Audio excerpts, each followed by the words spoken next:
Hello people, hope you are doing well. आज हम लोग बात करेंगे sections 54 and section 55 of transfer of property act 1882 के बारे में। सेक्शन 54 और सेक्शन 55 हमें सेल के प्रोविजंस के बारे में बताता है। तो सबसे पहले जानते हैं कि सेल होता क्या है। तो section 54 states that sale is defined as the transfer of ownership of a property in exchange for a consideration. Sale का अगर हम लोग सिंपल मीनिंग में मतलब समझें तो इसका क्या मतलब है कि आप किसी को अपनी ओनरशिप, किसी प्रॉपर्टी की ओनरशिप ट्रांसफर कर रहे हो और उससे इन एक्सचेंज कंसिडरेशन ले रहे हो। कंसिडरेशन क्या होता है? पैसा ले रहे हो, मनी ले रहे हो, ठीक है। So the transfer of property includes the delivery of the property along with the ownership rights of the property. जब प्रॉपर्टी ट्रांसफर हो जाती है तो प्रॉपर्टी की तो डिलीवरी होती ही है, साथ ही साथ ओनरशिप के जो राइट्स होते हैं वो भी ट्रांसफर हो जाते हैं। जैसे मेरे पास जब तक अपनी प्रॉपर्टी सेल नहीं करी थी तब तक ओनरशिप के राइट्स मेरे पास थे। जैसे ही मैंने अपनी प्रॉपर्टी सेल कर दी तो ओनरशिप के राइट ट्रांसफरी के पास चले गए। समझ में आया? फिर बात करते हैं कि सेक्शन 54 अप्लाई कहाँ होता है। तो सिर्फ और सिर्फ इमूवेबल प्रॉपर्टी पर अप्लाई होता है, मूवेबल प्रॉपर्टी पर नहीं होता है। अगर मूवेबल प्रॉपर्टी का ट्रांसफर हो रहा है तो वो सेल्स ऑफ गुड्स एक्ट में कहा जाएगा।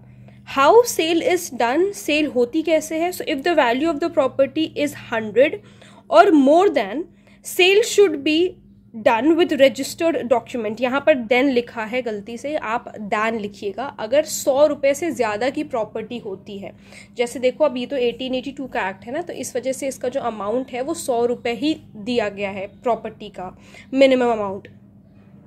तो आजकल के ज़माने में कोई भी इमूवेबल प्रॉपर्टी 100 रुपये की तो मिलने नहीं वाली। तो इसीलिए जो होता है वो हमेशा एक रजिस्टर्ड डीड से होता है। कोई भी सेल अगर होती है प्रॉपर्टी की तो वो एक रजिस्टर्ड डीड से होती है। तो अगर 100 रुपये से ज़्यादा की प्रॉपर्टी है तो वो एक रजिस्टर्ड डॉक्यूमेंट से ही सेल हो पाएगी। But if the value of the property is less than 100, then sale can be done by delivery of that property and also can be done by registered instrument. लेकिन अगर 100 रुपये से कम की property है, उसका अमाउंट 100 रुपये से कम का है, तो सिर्फ अगर आप डिलीवरी कर देते हो प्रॉपर्टी की, मतलब अगर प्रॉपर्टी सिर्फ आप दे देते हो ऐसे ही और ट्रांसफरी को, तो वो भी चल जाएगा और रजिस्टर्ड डॉक्यूमेंट से भी आप कर सकते हो। वो डिस्क्रिप्शन पर होता है, ठीक है। बट ऐसा आजकल जनरली होता नहीं है क्योंकि 100 रुपये से कम की कोई प्रॉपर्टी है नहीं, ठीक है। अब बात आती है कंसिडरेशन क्या होता है। तो मैंने आप लोग को पहले ही बताया, it is the monetary value paid by the buyer to seller. जो खरीद रहा है वो कुछ पैसा देगा, तब उसके बाद वो इमूवेबल प्रॉपर्टी खरीद पाएगा। विदाउट कंसिडरेशन अगर कोई चीज़ है तो वो गिफ्ट में आ जाएगी, ठीक है। उसे हम लोग कहेंगे कि वो गिफ्ट की गई है प्रॉपर्टी। एक केस है नाला माथु वेंकैया वर्सेस BS नीलकांता। ये इंपॉर्टेंट केस है। The time of payment of consideration is not material. इसमें बताया गया, मटेरियल का मतलब होता है इम्पॉर्टेंट। तो जो कंसिडरेशन जो लेना है ट्रांसफरी से या फिर बायर से, वो टाइम क्या, वो कब किस समय पेमेंट कर रहा है, ये इम्पॉर्टेंट नहीं है। कंसिडरेशन में बी प्रॉमिस्ड और paid at a future date. जैसे मान लो उसने मेरे से आज के दिन प्रॉपर्टी खरीद ली, उसने कहा कि मैं तुम्हें जो पैसा दूंगा, जो इसकी मॉनेटरी वैल्यू है, वो तुम्हें 10 दिन बाद दूंगा। तो ये उसने क्या किया, ये उसने फ्यूचर कंसिडरेशन कर दी।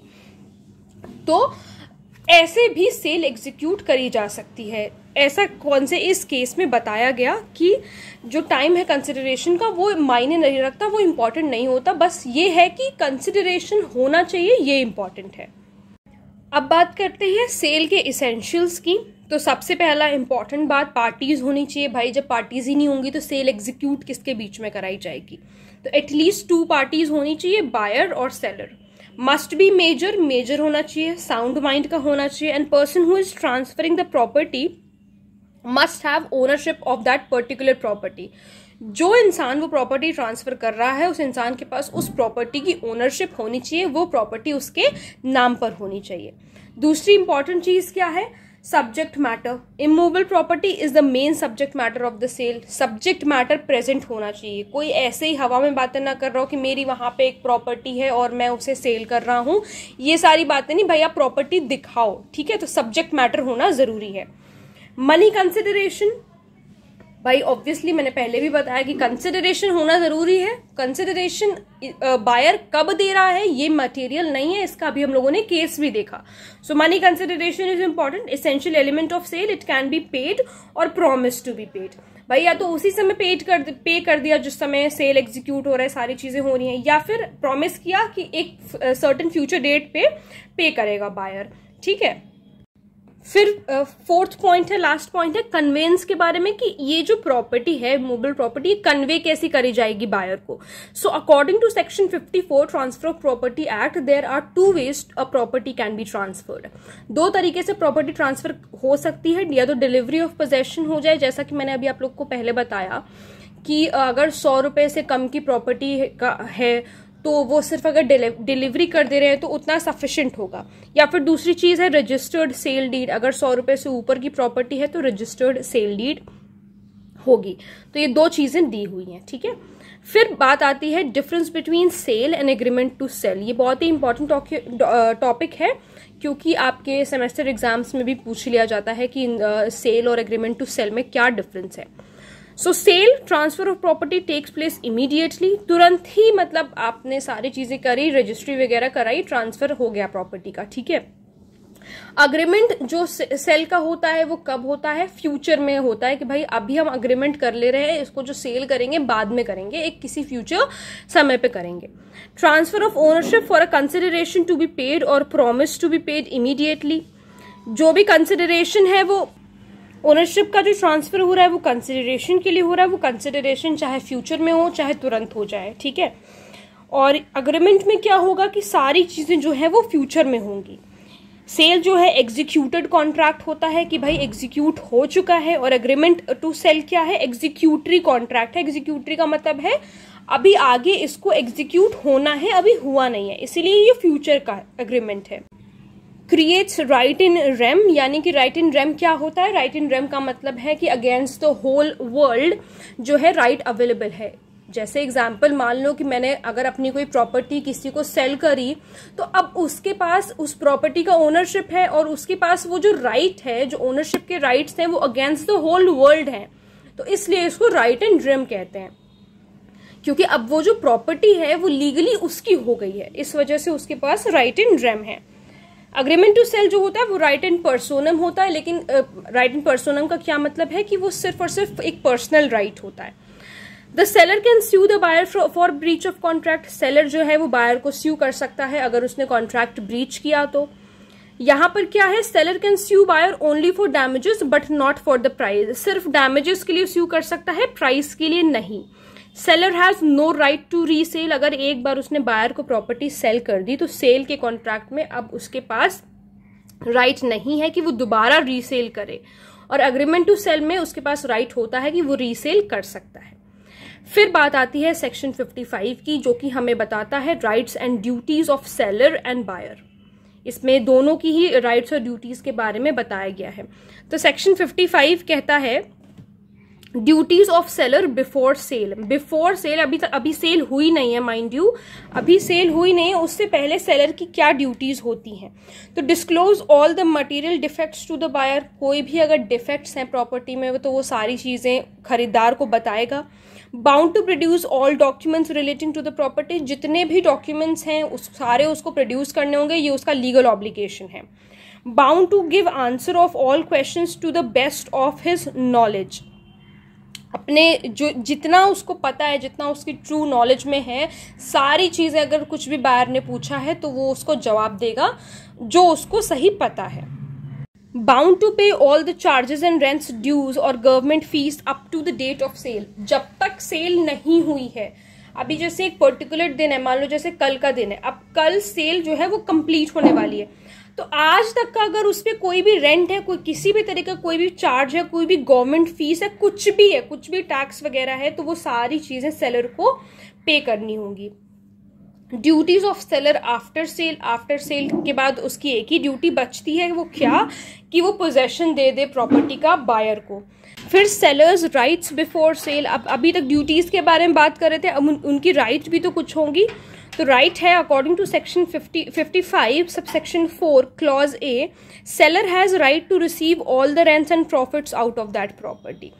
सेल से पहले जो भी कुछ मतलब मान लो अगर उसने किराए पे अपनी प्रॉपर्टी दे रखी है तो जो भी रेंट या फिर प्रॉफिट उसे आ रहा है वो सारी चीज़ों के लिए वो लाइबल होगा, मतलब पैसा उसको मिलेगा before sale. Now seller's right after sale उसकी क्या राइट है? If any amount is unpaid then the seller has the right to recover that amount of money out of that property. अगर कोई ऐसा अमाउंट है जो कि अनपेड है तो सेलर के पास राइट है कि वो उसको रिकवर कर सकता है। Duties of buyer before sale. अब सेलर के बारे में बात हो गई, बायर के बारे में बात करते हैं कि बायर की ड्यूटीज क्या होती हैं सेल से पहले। Bound to disclose facts which materially increases the value of that property. जैसे मान लो सेलर को इस बारे में नहीं पता है कि उसकी जो प्रॉपर्टी का अमाउंट है वो इंक्रीज हो गया है किसी वजह से, ठीक है। तो अब यहाँ पर बायर का ड्यूटी है कि वो उसे बताए कि भाई आपकी जो प्रॉपर्टी है, मान लो वो पहले उसको 10 लाख में बेच रहा था प्रॉपर्टी सेलर, ठीक है। अब कुछ समय बाद जो क्या हुआ, जब तक सेल एग्जीक्यूट नहीं हुई, कुछ समय बाद उसकी प्रॉपर्टी मान लो 10.5 लाख की हो गई या 11 लाख की हो गई, ठीक है। अब ये बात बायर को पता है लेकिन अभी सेलर को नहीं पता है, तो बायर की ड्यूटी है कि वो उसे बताए कि भाई अब आपकी प्रॉपर्टी की जो कीमत है वो 11 लाख हो गई है, तो ये उसकी ड्यूटी है। लायबिलिटी टू पे प्राइस ऑफ द प्रॉपर्टी। भाई बायर की ड्यूटी है कि जो भी प्राइस है प्रॉपर्टी का वो उसको पे करे। Duties of buyer after sale duties क्या है बायर की? According to section 55 subsection C, buyer is bound to bear any loss arising from the destruction। Buyer के मतलब बायर जो है बाउंड है, अगर एक बार सेल हो गया, प्रॉपर्टी का सेल हो गया तो सारे राइट्स उसके पास चले गए, ठीक है। तो अब अगर कुछ भी डिस्ट्रक्शन होता है तो सारी जो चीज़ें हैं वो उसको पे करनी पड़ेगी, उसको मतलब सही करवाना पड़ेगा प्रॉपर्टी को। कोई भी इंजरी है, decrease in the value of the property not caused by the seller. लेकिन हाँ, ये जो भी डिस्ट्रक्शन हुआ है ये सेलर की तरफ से नहीं होना चाहिए, तभी बायर लाइबल होगा उस प्रॉपर्टी को सही कराने के लिए। According to section 55 subsection D, liable to pay the outgoings that is government dues, rents, revenue और टैक्सेस। भाई ऑब्वियस सी बात है, जब एक बार प्रॉपर्टी किसी दूसरे के पास चली गई तो सारी लाइबिलिटीज, टैक्स लाइबिलिटी, कुछ भी है, गवर्नमेंट ड्यूज है, रेंट्स हैं, सारी लाइबिलिटी उसकी बनती है, ठीक है। फिर बायर्स राइट बिफोर सेल। अब राइट उसका बिफोर सेल क्या है? Charge on the property for the purchase money properly paid by him in anticipation not the delivery, ठीक है। तो आई होप आप लोगों को सेक्शन 54 एंड सेक्शन 55 समझ में आया होगा। अगर कोई प्रॉब्लम है तो please let me know in the comment section, और अगर आप लोग इसी टॉपिक पे वीडियो देखना चाहते हैं तो वो भी प्लीज़ मुझे ज़रूर बताइएगा। Thank you so much.